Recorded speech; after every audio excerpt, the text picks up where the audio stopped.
عرب کے لوگوں میں چونکہ سن اس طرح نہیں چل رہے ہوتے تھے، یہ سن ہجری بھی آپ کو پتہ ہے کہ سیدنا عمر کے دور میں شروع ہوئے۔ میرا ایک یوٹیوب پہ کلپ بھی ہے، اسلامک کیلنڈر ورسز عیسوی کیلنڈر، ہجری کیلنڈر ورسز عیسوی کیلنڈر، وہ آپ دیکھ سکتے ہیں۔ اس میں نے بتایا کہ عیسوی کیلنڈر کس طریقے سے شروع ہوا، ہجری کیلنڈر کیسے شروع ہوا، بڑی ڈیٹیلز میں نے بیان کی ہیں، وہ آج مان لی کہ میں اس کی ڈیٹیل میں جاؤں۔ عرب کے اندر یہ رواج تھا کہ سالوں کو وہ واقعات کے ساتھ یاد رکھا کرتے تھے، یعنی کوئی سن تو چلتے نہیں تھے۔ مثلا اگر میں آپ کو جہلم شہر کی بات بتاؤں تو جہلم شہر میں 1992 میں بہت بڑا سیلاب آیا تھا، جہلم کی ہسٹری کا سب سے بڑا وہ سیلاب تھا، میں اس وقت میٹرک میں پڑھتا تھا۔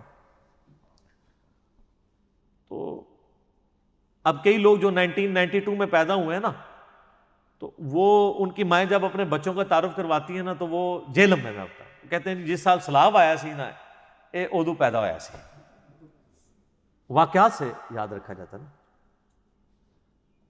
تو کیونکہ وہ سیلاب ہمارے لیے تو بہت بڑی چیز تھا۔ اسی طریقے سے اگر آپ ناردرن ایریا میں چلے جائیں نا تو وہ آپ کو 8 اکتوبر 2005 کا زلزلہ، جس میں 1 سے 1.5 لاکھ لوگ لقمہ اجل بنے تھے، تو وہ جو بندہ 8 اکتوبر 2005 کو جو بچہ پیدا ہوا ہے نا، تو وہاں کے لوگ کہتے ہیں جی اس زلزلے والے سال اس دن پیدا ہوا سی یا اس سال پیدا ہوا تھا۔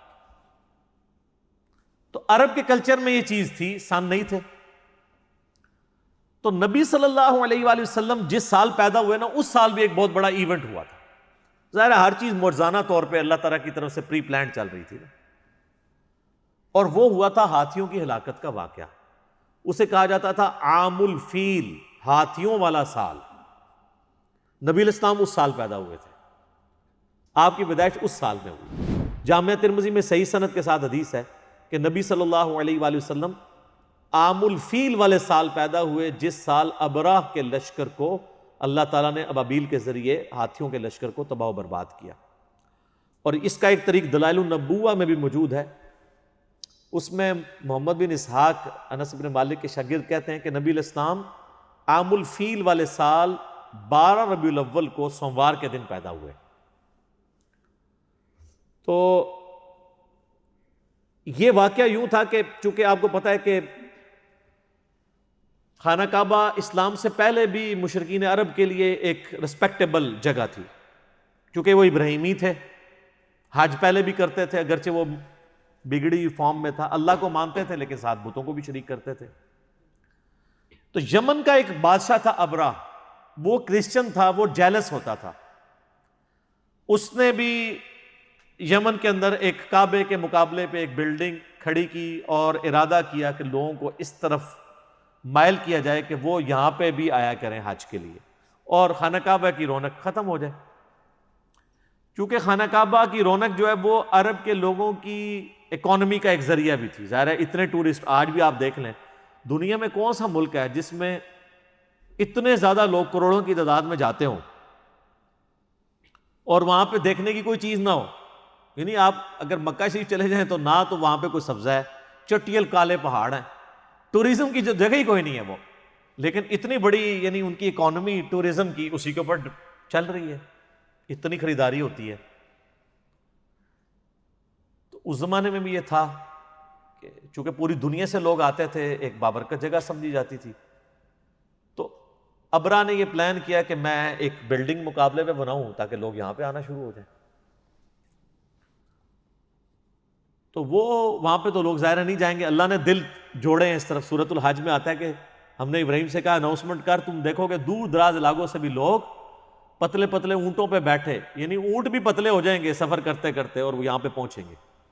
الٹیمیٹلی یہ ہوا کہ قریش مکہ میں سے کسی نے جا کے نا، اس نے وہ جو کعبے کے مقابلے پہ وہ جو کوئی بلڈنگ بنائی تھی وہاں پہ جا کے اس نے جا کے رفع حاجت بھی کر دی۔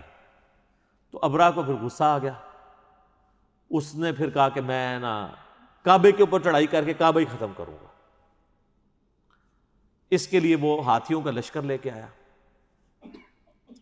اور یہ ایک معجزانہ واقعہ تھا۔ اللہ تعالیٰ نے اس سال کو ایک منسوب کرنا تھا اس چیز کے ساتھ، ادروائز تو بعد میں صحیح مسلم میں آتا ہے یزید نے بھی کعبے پہ چڑھائی کی ہے، خانہ کعبہ کی ایک دیوار بھی ڈیمیج ہوئی، غلاف کعبہ بھی جل گیا، اس کے بعد حجاج ابن یوسف نے بھی یہ کیا. تو اس وقت تو کوئی اللہ تعالیٰ کی طرف سے غیبی مدد نہیں آئی ہے. حتیٰ کہ بخاری میں آتا ہے قرب قیامت میں ایک کالا حبشی پتلی ٹانگوں والا کعبے کی اینٹ سے اینٹ بجا دے گا. تو دنیا کو اللہ نے بقدر ایفرٹ رکھا ہے. وہ ایک ہی واقعہ ہوا تھا، آگ بھی ایک ہی دفعہ ٹھنڈی ہوئی ہے حضرت ابراہیم کے لیے، بعد میں تو صحابہ کرام آگ میں جلائے بھی گئے.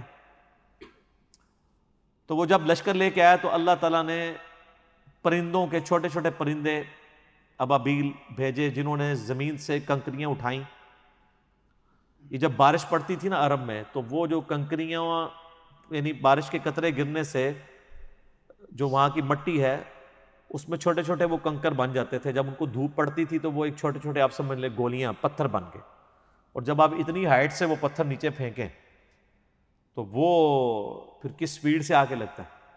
یہ تو اللہ نے معجزہ کیا ہوا ہے کہ جو آپ کی بارش نازل ہوتی ہے نا، اگر اس میں جو اولے ہیں یہ بھی اس طریقے سے آ کے پڑے نا تو یہ تو سب کچھ ڈیمیج ہو جائے، اس کی سپیڈ کنٹرول ہو جاتی ہے.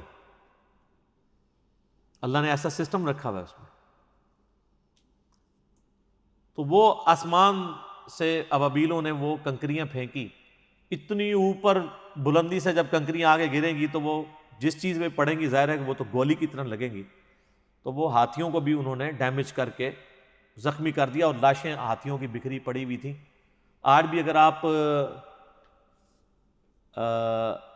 میدان عرفات سے مزدلفہ کی طرف پیدل راستے سے آئیں نا تو وہ وادی آتی ہے جہاں پہ وہ ابرا کا لشکر تباہ کیا گیا تھا، اور نبی الاسلام نے حکم دیا کہ وہاں سے تیزی سے گزرا جائے کیونکہ وہاں پہ اللہ کا عذاب نازل ہوا تھا.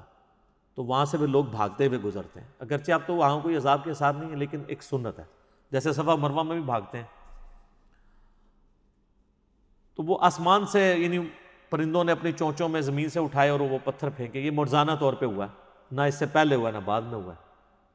اور وہ پھر ہاتھیوں کی لاشیں گری پڑی ہوئی تھی، بھوسے کی مانند وہ زمین پہ بکھرے ہوئے تھے. تو اس واقعے کا ذکر اللہ تعالیٰ نے کیا ہے. یعنی قریش مکہ کو اپنی طاقت بتائی ہے کہ میرے لیے تمہیں تباہ و برباد کرنا کوئی مسئلہ نہیں ہے. تم نے تو یہ منظر اپنی آنکھوں میں سے، تمہارے ماں باپ زندہ ہیں جنہوں نے یہ منظر اپنی آنکھوں سے دیکھا ہوا ہے. تو اللہ تعالیٰ کے لیے مسئلہ ہے کہ اپنے نافرمانوں کو تباہ و برباد کر دے. تو وہ سال کہلاتا تھا عام الفیل، ہاتھیوں کی تباہی کا سال. اور نبی الاسلام کی پیدائش اسی سال ہوئی 571 عیسوی. عام الفیل بنتا ہے.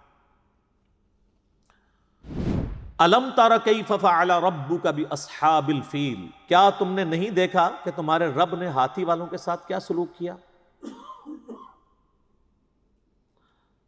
الم یجعل کیدہم فی تضلیل، کیا اللہ نے ان کے مکر و فریب کو ناکام نہیں کر دیا. کتنے کر و فر کے ساتھ وہ بادشاہ آیا تھا کہ میں کعبے کو ڈھانے جا رہا ہوں. پھر بدماشی اس نے کی. جو عبد المطلب تھے نبی الاسلام کے دادا، وہ خانہ کعبے کے اس وقت سردار تھے یعنی مکے کے. ان کے اونٹ بھی ہانک کے لے گیا. تو یہ پھر گئے جا کے اونٹ واپس لیے. تو اس نے کہا اونٹ تو لینے آئے ہو تو کعبہ، میں تو کعبہ گرانے کے لیے. ان کا کعبہ جس کا ہے وہ حفاظت کرے گا. یعنی عبد المطلب کا جو یقین تھا نا کعبے کے بارے میں، وہ آج کی سعودی حکومت کا نہیں ہے. یہ میں آپ کو یہ بتانا چاہ رہا ہوں. تو اللہ تعالیٰ فرماتا ہے کہ دیکھو ہم نے ان ہاتھی والوں کے ساتھ کیا کیا، ان کے مکر و فریب کو ناکام کر دیا. وَأَرْسَلَ عَلَيْهِمْ طَيْرًا أَبَابِيلَ، اور ہم نے بھیج دیے ان پر پرندے غولوں کے غول. تَرْمِيهِمْ بِحِجَارَةٍ مِّن سِجِّيلٍ، جو ان پہ رمی کرتے تھے، برساتے تھے ان پہ پتھر، کنکریاں، چھوٹے چھوٹے پتھر کی کنکریاں اوپر سے پھینک. بس انہوں نے پھینکے ہی ہے، ظاہر ہے انہوں نے کوئی گنیں نہیں تھی اٹھائی نہیں. اتنی بلندی سے اگر چھوٹا سا پتھر بھی پھینک دیا جائے تو سر وہ آپ کو پتا ہے، آپ کو آج سائنس بتائے گی نا کہ ہر سیکنڈ میں 9.8 میٹر پر سیکنڈ کی رفتار اس میں ایڈ ہوگی، ویلاسٹی جو گریویٹیشنل ایکسلریشن ہے. تو سر آپ اتنی سی بھی چیز اگر آپ بلندی سے پھینک دیں اور ہر سیکنڈ میں اس کی رفتار 9.8 میٹر فی سیکنڈ ایڈ ہوتی انڈر گریوٹی کہاں سے کہاں آ جائے گی. آپ کو میں بتاؤں یہ جو میزائل ٹیکنالوجی ہے نا، میزائل میں دو چیزیں ہوتی ہیں نا، ایک اگلا حصہ اس کا ہوتا ہے جو میزائل والا جس میں وار ہیڈ ہوتا ہے، اور ایک پیچھے والا حصہ ہے جس کو راکٹ کہا جاتا ہے. راکٹ جو ہے وہ 40 سے 45 سیکنڈ کے بعد الگ ہو جاتا ہے میزائل سے. 45 سیکنڈ کتنے ہوتے ہیں؟ لیکن وہ اس کو اتنا ایکسلریشن دے دیتا ہے کہ اس کے بعد وہ 800 900 2000 کلومیٹر تک بھی چلا جاتا ہے.